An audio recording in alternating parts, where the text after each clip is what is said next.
Hello student, मैं Rahul sir आप सभी विद्यार्थियों का आज के लेक्चर में हार्दिक स्वागत करता हूं।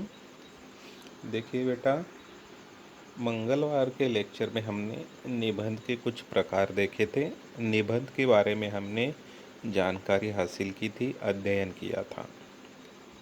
निबंध किसको बोला जाता है, निबंध क्या होता है, निबंध किस तरीके से लिखना है, कौन कौन सी चीज़ों के ऊपर ज़्यादा ध्यान देना है, ये हम लोगों ने मंगलवार के लेक्चर में उपयोजित लेखन में देखा था। देखिए बेटा, उपयोजित लेखन हम लोगों का चल रहा है। उस उपयोजित लेखन में हम लोग निबंध के जो प्रकार है, एक प्रकार के बारे में आज हम लोग देखेंगे। उस प्रकार का नाम है बेटा आत्मकथनात्मक निबंध। उदाहरण है, एक उदाहरण लिया है आत्मकथनात्मक निबंध का। मी वृक्ष बोलतोय। देखिएगा बेटा, मंगलवार के लेक्चर में हमने देखा था कि जब भी आपको आत्मकथनात्मक निबंध लिखना है, तब आपको जो भी टॉपिक आपको दिया जाएगा आत्मकथनात्मक निबंध में, उस टॉपिक से रिलेटेड उस टॉपिक का जो भी सब्जेक्ट रहेगा, उस सब्जेक्ट में निबंध लिखते समय आप खुद हो, वो व्यक्ति, वो इंसान, वो वस्तु आप खुद हो, ऐसा सोच के आपको निबंध लिखना है बेटा। कौन से निबंध में? आत्मकथनात्मक निबंध में। आया समझ में? तो एक हम लोग आज यहाँ पे उदाहरण देखेंगे आत्मकथनात्मक निबंध का। मी वृक्ष बोलतोय। वृक्ष मतलब बेटा पेड़। एक पेड़ आपसे बात कर रहा है, मतलब आप खुद पेड़ हो और आप अपना दुख दर्द, अपना सुख दुख दुनिया को बयां कर रहे हो, दुनिया के सामने रखने की कोशिश कर रहे हो। आया समझ में? देखो, क्वेश्चन आपको इस तरीके से दिया जाता है बेटा, पुढील मुद्द्याच्या आधारे वृक्ष तुमच्याशी बोलतोय अशी कल्पना करून निबंध लिहा। देखो, उदाहरणामध्ये आत्मकथनात्मक निबंध बघतोय आपण। एक प्रकार, पहिला प्रकार घेतलाय आपण आजच्या लेक्चरमध्ये आत्मकथनात्मक निबंधाचा। त्यामध्ये उदाहरण आहे, मी वृक्ष बोलतोय, मी झाड बोलतोय, मी झाड बोलतोय, है ना। प्रश्न तुम्हाला या पद्धतीने विचारला जाईल, ये आपका पेड़ है बेटा, देखो, और आपको इस तरीके से मुद्दे दिए जाएंगे। आया समझ में? इस मुद्दे को ध्यान रखते आपको ये जो मुद्दे दिए गए हैं, इस मुद्दे को ध्यान देना है। आपको इस मुद्दे को आपको देखना है, पढ़ना है, और इस मुद्दे से आपको आत्मकथनात्मक निबंध लिखना है। आया समझ में?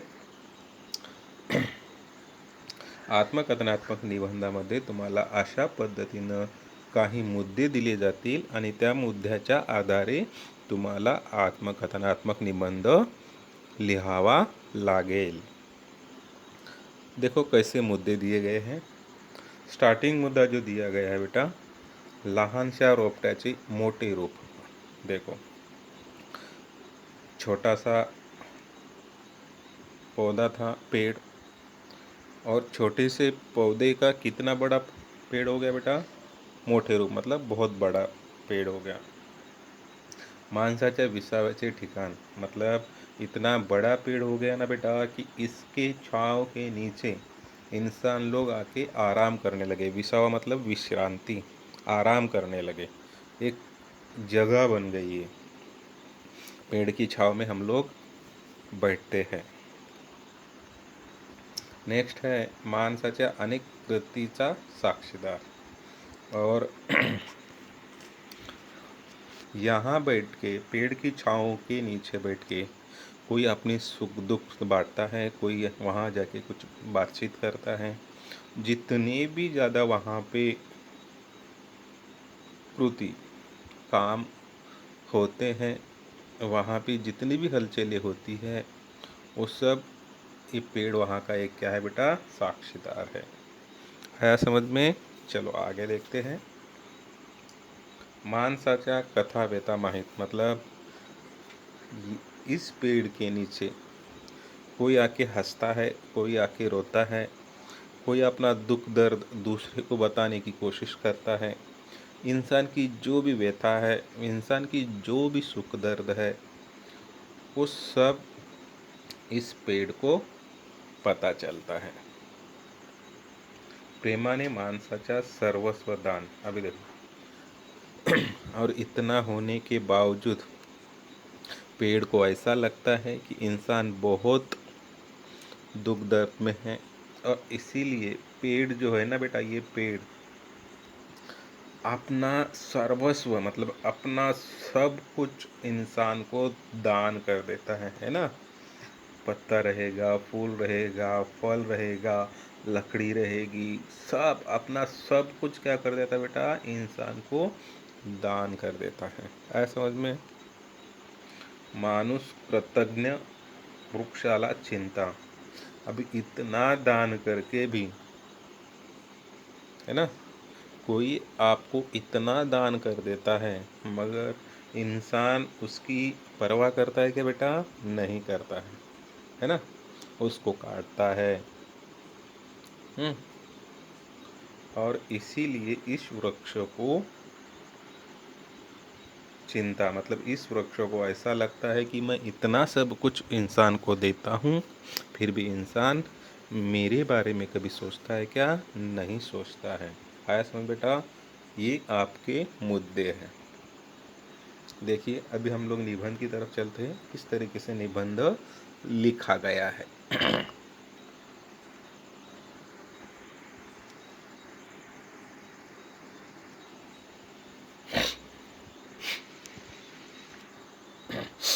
देखिए बेटा, ये आपका टॉपिक नेम है, ये आपका निबंध का मी वृक्ष बोलतोय।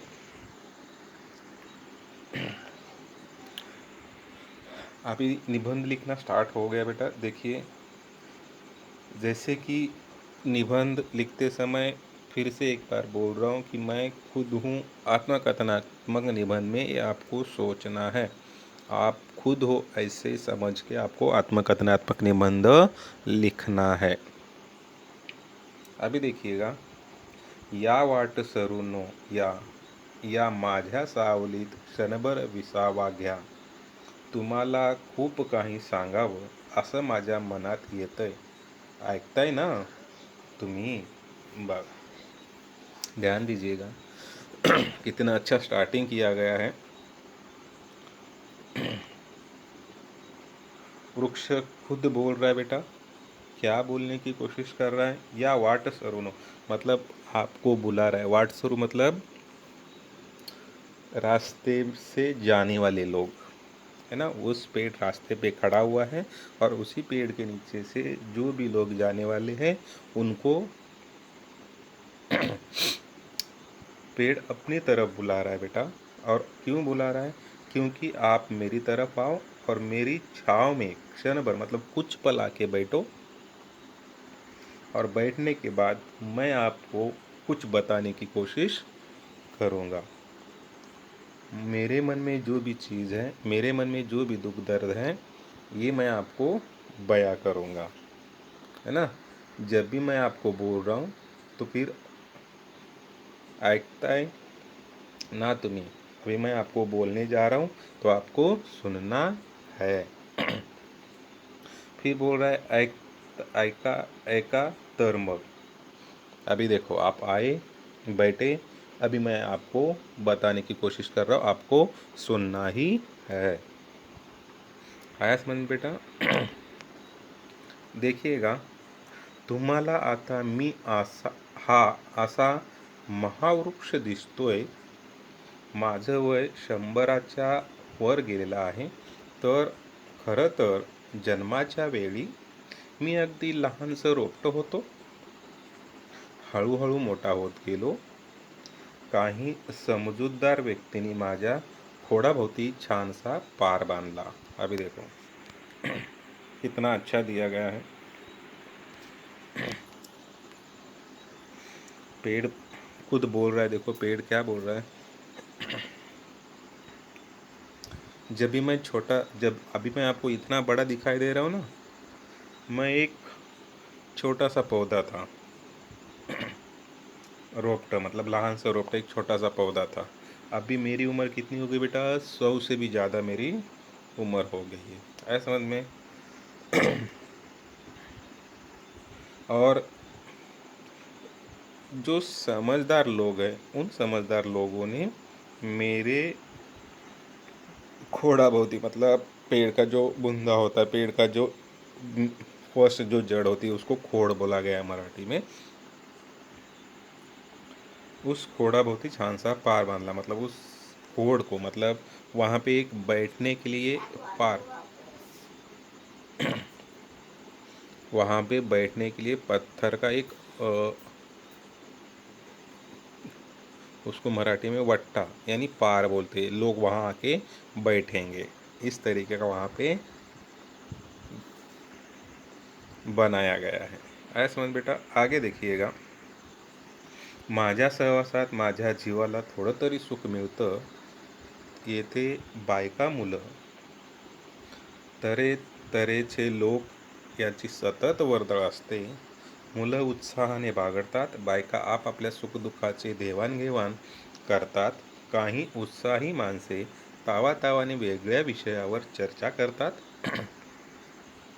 कित्येक चळवळ्या माणसांनी आखलेल्या समाज सुधारणेच्या योजना मी ऐकल्या आहेत. अभी देखो. मेरे पास आके कोई भी विसावा मतलब मेरे पास आके कोई भी विश्रांति करता है, उस समय बायका बायका मतलब लेडीज लोग हैं, छोटे छोटे बच्चे हैं, ये हमेशा मेरे पास आते हैं. वर्दळ मतलब इन लोगों की हमारे मेरे पास गर्दी होती है.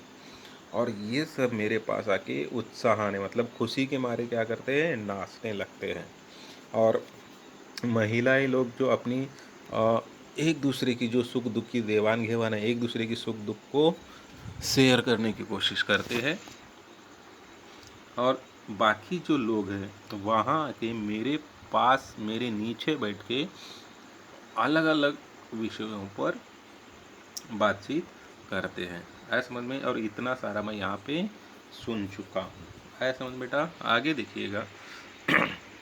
थर्ड प्यारा में माझ्या अंगाखांद्यावर बागडणाऱ्या पक्ष्यांचा किलबिलाट मी ऐकतो. आणि एका जागी स्थिर राहूनही मला देशोदेशीच्या हकीकती कळतात.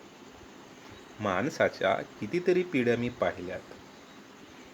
त्यामुळे माणसांच्या सुखदुःखांचा मी साक्षीदारच बनलो. आम्हा वृक्षांना माणूस हा प्राणी खरोखरच खूप प्रिय बनलेला आहे. त्यामुळे आम्ही माणसाला शक्य ती सर्व मदत करतो. अभी देखिएगा.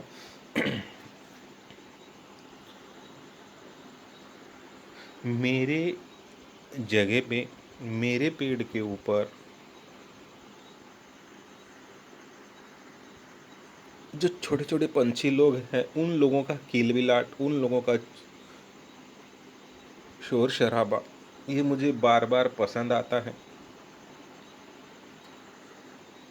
और मैं एक ऐसा इंसान मतलब मैं एक ऐसी चीज़ हूँ, एक जगह पे रहने के बावजूद भी मैं पूरे देशों का पूरे देशों का खबर मेरे पास रहता है. माणसाच्या मतलब इंसान की कितनी पीढ़ियाँ मैंने यहाँ एक जगह पे बैठ के देखा है. त्यामुळे इसीलिए इंसान के सुख दर्द का मैं एक साक्षीदार बना हूँ. और हम जो लोग हैं, सबसे ज़्यादा प्रिय इंसान कि हम लोग सबसे ज़्यादा प्रिय है। हम लोगों को सबसे ज़्यादा कौन अच्छा लगता है बेटा? इंसान अच्छा लगता है। त्यामुळे आम्ही माणसाला शक्य ती सर्व मदत करतो। हम मुझे या हम लोगों को मुझे सबसे ज़्यादा इंसान अच्छा लगता है, इसीलिए मैं हमेशा इंसान को शक्य थी मतलब मुझे जितना होता है उतनी ज़्यादा मैं मदद हमेशा इंसान को करता हूँ। आया समझ में? आगे का प्यारा देखिए बेटा। आमचा संपूर्ण देह मांसाच्या पूर्ण उपयोगाला येतो, तऱ्हेतऱ्हेच्या चवदार फळांचा आस्वाद आम्ही माणसाला देतो। पानाचेही कितीतरी उपयोग आहेत। आमच्या फांद्या, खोड यांचा सरपणासाठी, बांधकामासाठी, फर्निचर बनवण्यासाठी, कागद तयार करण्यासाठी उपयोग करून देतो।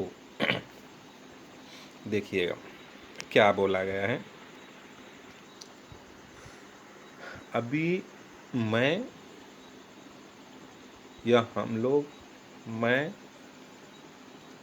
इंसान को कितना यूज़फुल हो, हम लोग इंसान को कितनी मदद करते हैं, मैं इंसान को कितनी मदद करता हूँ कि मेरा संपूर्ण देह मतलब मेरा मेरा पूरा शरीर इंसान के स्वाधीन कर देता हूँ, है ना। इंसान को मेरा पूरा शरीर यूजफुल है और उसमें क्या क्या यूजफुल है बेटा? मैं इतने स्वाद मतलब इतने मीठे मीठे फल इंसान को देता हूँ। मेरे पत्ते जो है वो इंसान के लिए यूजफुल होते हैं, उसका भी उपयोग किया जाता है। आमच्या फांद्या खोड मतलब मेरे जो शाखाएं है, फांद्या और खोड, इन सभी का उपयोग सरपणासाठी मतलब लकड़ी जलाने के लिए किया जाता है। बांधकाम, बड़ी बड़ी बिल्डिंग्स बनाने के लिए मेरा उपयोग किया जाता है। फर्नीचर बनवण्यासाठी मतलब जैसे कि फर्नीचर है, बड़े बड़े बंगलों में, बड़े बड़े बिल्डिंग में लकड़ी का कितना बड़ा बड़ा फर्नीचर बनता है, इसके लिए यूज़ किया जाता है। और सबसे ज़्यादा मैं कागज़ जो है, कागज़ यानी कागज़, ये तैयार मतलब कागज़ मुझसे ही बनता है। देखिए इतना सारा मुझसे बनता है तो मेरा पूरा शरीर मैं इंसान को स्वाधीन करता हूँ। आया समझ में? आगे देखिएगा। अम्मी अभी आगे पेड़ क्या बोल रहे बेटा? आम्ही हवा शुद्ध ठेवतो, जमिनीतील पाण्याचे स्रोत धरून ठेवतो, त्यामुळे विहिरी, नद्या, नाले यांना पाण्याचा पुरवठा होतो। अभी देखो फिर हम लोग कितना यूज़फुल है, कितना हम लोग मैं काम की चीज़ हूँ। मैं हमेशा जो अपनी हवा है उसको शुद्ध करता हूँ, शुद्ध करने की कोशिश करता हूँ। ज़मीनी मतलब मिट्टी के अंदर जो पानी का साटा है, स्रोत है, उसको मैं पकड़ के रखता हूँ। और इसीलिए मैं हूँ, इसीलिए विहिरी, कुआं और जो नदी नाले हैं, रिवर है, इन सभी में पानी का जो पुरवठा है, जल का जो पुरवठा है, वो मैं हमेशा करता हूँ। म्हणजे आम्ही पर्यावरणाचा समतोल राखतो। म्हणजे क्योंकि हम लोग जो है बेटा सबसे ज़्यादा पर्यावरण जो है, जो नेचर है, उस नेचर का हम लोग क्या करते हैं? समतोल मतलब समान रखने की कोशिश करते हैं, है ना। प्रदूषण बढ़ाने की हम कोशिश करते हैं क्या? नहीं, उस प्रदूषण को मिटाने की कोशिश करते हैं। बारिश गिराने की हम लोग कोशिश करते हैं, है ना। इतना सारा काम मैं खुद करता हूँ। यात आमचा फायदा काय? अभी देखिएगा बेटा, मेरा शरीर पूरा आपके लिए यूज़फुल है। मैं आपके लिए इतना शुद्ध, मतलब आपका जो जीवन जिससे चलता है, ऑक्सीजन, पानी, आपके लिए जितने यूजफुल वाली जो चीज़ें हैं, जो इम्पोर्टेंट वाली चीज़ें हैं, वो सब मैं आपको देता हूँ। देने के बाद भी फिर इसमें मेरा कुछ तो फ़ायदा है क्या? है ना? आपको खुद आपको क्वेश्चन कर रहे हैं।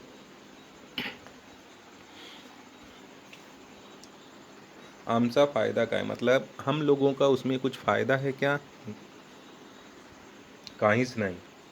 कुछ तो फायदा आहे क्या? कुछ भी नहीं है। आम्ही हे सारे तुमच्यासाठी करतो, तुम्ही माणसं मात्र कृतज्ञ। अभी देखो, हम लोग ये सब आपके लिए करते हैं, मगर आप लोग जो है कृतज्ञ, मतलब आप लोग उसको उपकार बोला जाता है। आप लोग मराठी में उसको क्या बोला जाता है? उपकार, है ना? आप लोग उसको, उस उपकार को याद रखते हो क्या? नहीं रखते हो। कोई इंसान आपको इतनी मदद कर रहा है, कोई आपको इतना यूज़फुल है, तो उसके लिए आपको कुछ तो काम करना है कि नहीं? उसके बारे में आपको कुछ तो याद रखना है कि नहीं? आप लोग रखते हो क्या? नहीं रखते हो। आया समझ में? तुम्हाला मदत करणाऱ्या माझ्यासारख्या मित्रावरच कुऱ्हाडीने घाव घातला। अभी देखो, मैं आपको इतना मदद करता हूँ, और मदद करने के बाद आप लोग मेरे उपकार की, मेरे परोपकार की आपको ज़रा भी खबर नहीं है, आपको कुछ भी याद नहीं है कि मैंने आपके लिए क्या किया है। ये सब भूल के आप लोग मेरे ही ऊपर, मेरे शरीर के ऊपर इतना अच्छा फ्रेंड आप लोगों को माना था, इतना अच्छा फ्रेंड मान के आप लोगों को मेरा पूरा शरीर आपके लिए स्वाधीन कर दिया था, मगर आप लोगों ने ही मेरे ऊपर कुराड़ी, मतलब कुल्हाड़ जो होती है ना बेटा, वो चलाने की कोशिश आपने की है। आया समझ में इतना? चलो आगे चलते हैं।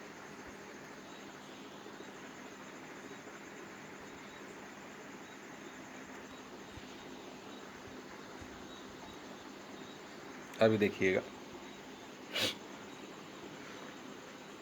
नेक्स्ट प्यारा है। जुलै महिन्यात अनेक ठिकाणी वृक्षारोपण कार्यक्रम होतात, संगोपनाचे काय? नंतर कोणीही माझी निगा राखत नाही, केवळ तात्कालिक फायद्यासाठी, वैयक्तिक स्वार्थासाठी तुम्ही माणसे बेसुमार जंगलतोड करता।